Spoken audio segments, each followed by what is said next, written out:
Hello दोस्तों, आज हम राजस्थान का भूगोल पढ़ेंगे।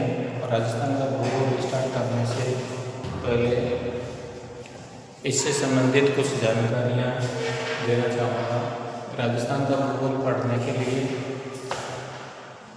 डायग्राम से समझना आवश्यक है।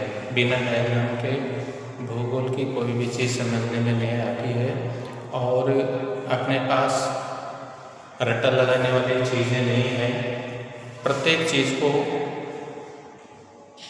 परीक्षा की दृष्टि से समझते हुए चलना है, बाय डायग्राम समझना है। और राजस्थान के कोई से भी कंपटीशन के लिए इन चीज़ों से अलग कोई से भी क्वेश्चन नहीं आएगा।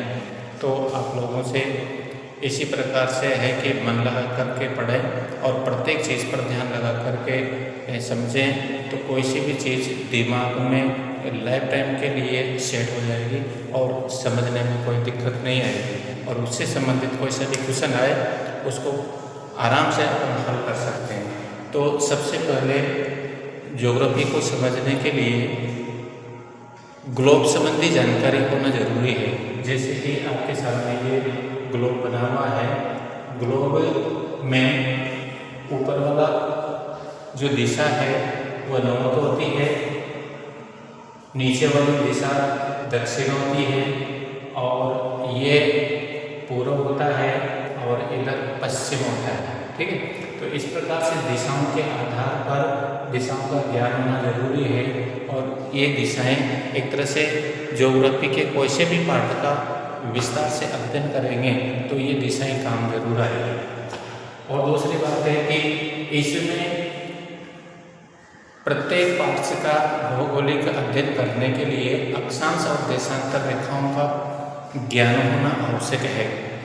अक्षांश और देशांतर रेखाओं का ज्ञान किस प्रकार से करेंगे, देखिए। जैसे ग्लोब पर अक्षांश रेखाएं और देशांतर रेखाएं। अक्षांश रेखाएं तो ये दूर से देखने पर तो एक तरह से रेखाओं का जाल सा दिखाई पड़ता है, परंतु इसमें अक्षांश रेखाएं कौन सी है और देशांतर रेखाएं कौन सी है। सबसे पहले तो पश्चिम से पूर्व की ओर संपूर्ण ग्लोब को बराबर दो भागों में बांटने वाली रेखा, जिसको 0 डिग्री अक्षांश के नाम से जाना जाता है। इस रेखा से संपूर्ण ग्लोब दो भागों में विभाजित हो जाता है।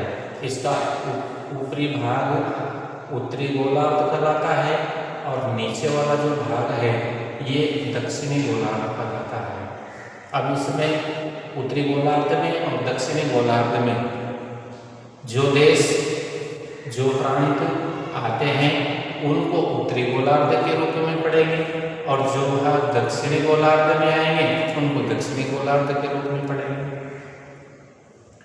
जैसे राजस्थान को लीजिए, राजस्थान का संपूर्ण विस्तार उत्तरी गोलार्ध में है। तो ये जो 0 डिग्री अक्षांश है, इस 0 डिग्री अक्षांश के समानांतर उत्तरी गोलार्ध में और दक्षिणी गोलार्ध में खींची गई जितनी भी रेखाएं हैं इनके इसके समानांतर पश्चिम से पूर्व की ओर खींची गई समानांतर उत्तरी गोलार्ध में और दक्षिणी गोलार्ध में, इन रेखाओं को अक्षांश रेखाओं के नाम से जाना जाता है। इस 0 डिग्री अक्षांश से यहाँ तक इनकी संख्या 90 होती है और इसी प्रकार से यहाँ से और लास्ट तक यहाँ तक दक्षिण तक इसकी संख्या 90 होती है। तो 90 डिग्री उत्तरी गोलार्ध में और 90 डिग्री दक्षिणी गोलार्ध में टोटल ग्लोब पर 180 हो गए। ठीक है, तो इस प्रकार से अक्षांश रेखाएं उत्तरी गोलार्ध में 90 और दक्षिणी गोलार्ध में भी 90। इसी प्रकार से उत्तर से दक्षिण की ओर 0 डिग्री देशांतर रेखा है।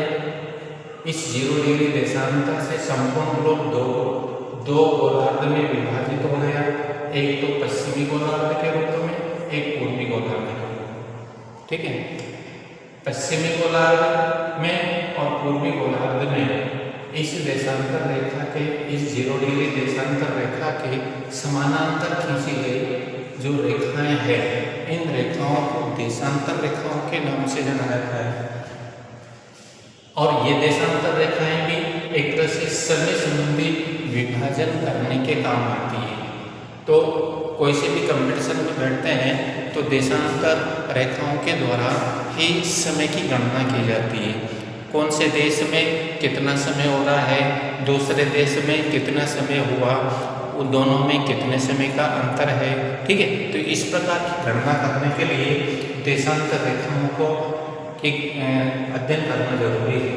तो इन समय संबंधी गणना करने के लिए देशांतर रेखाओं के द्वारा ही उस क्षेत्र की भौगोलिक स्थिति का ज्ञात करने के लिए इसका महत्वपूर्ण उद्देश्य है।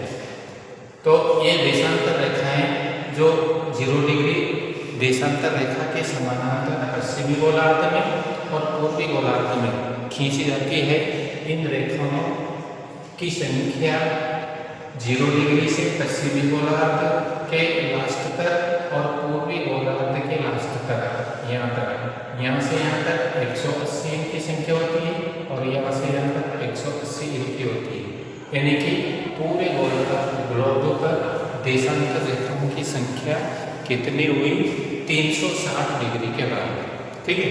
यानी कि गोल है ये, तो ग्लोब एक तरह से पृथ्वी का छोटा स्वरूप है और इसी के अनुसार संपूर्ण पृथ्वी को देशांतर रेखाओं में विभाजित करके और समय संबंधी अंतर को स्पष्ट किया गया है। तो इस प्रकार से अक्षांश और देशांतर रेखाओं की से संबंधित जिन कंपटीशनों में क्वेश्चन आते हैं उन क्वेश्चनों को भी हम पढ़ाएंगे और किस प्रकार से कौन से देश में कितना समय हुआ है, दूसरे देश में कितना समय का अंतर हुआ है, दोनों में अंतर आने का क्या कारण है, इन सब चीज़ों को देशांतर रेखाओं के आधार पर ही अध्ययन करेंगे, ठीक है।